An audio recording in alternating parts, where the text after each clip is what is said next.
সিরাজগঞ্জ কিসের জন্য বিখ্যাত জানো? না বলো তো।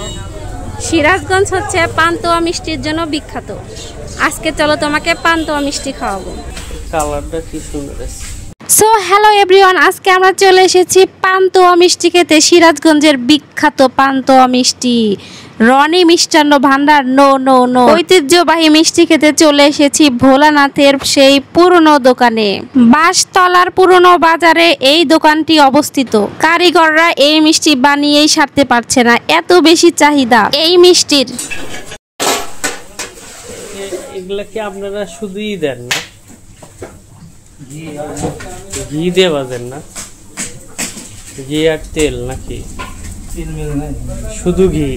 সিরাজগঞ্জের এনায়েতপুরে এসে আপনারা দুইটা মিষ্টির দোকান পাবেন। এই দুইটা মিষ্টির দোকানে পান্তুয়া মিষ্টি পাওয়া যায়। একটা হলো কেজির মোড়ে রনি মিষ্টান্ন ভান্ডার, আরেকটা হলো বাঁশতলার পুরনো বাজারে ভোলানাথ মিষ্টান্ন ভান্ডার। তো বিখ্যাত দোকান থেকে বিখ্যাত সেই মিষ্টি কিনে নিয়ে যাচ্ছি। একদম গরম গরম, চলেন দেখি কেমন লাগে। এত সুন্দর সফট যে ভেঙেই যাচ্ছিল, এখনো গরমই আছে, অনেকক্ষণ হয়ে গেছে আনার। কেমন লাগতেছে মিষ্টি? খুবই নরম, সফট আর খেতে অনেক সুস্বাদু। সবাই খাইতে পারেন নিঃসন্দেহে, খুবই ভালো মিষ্টি, টেস্টটা অসাধারণ।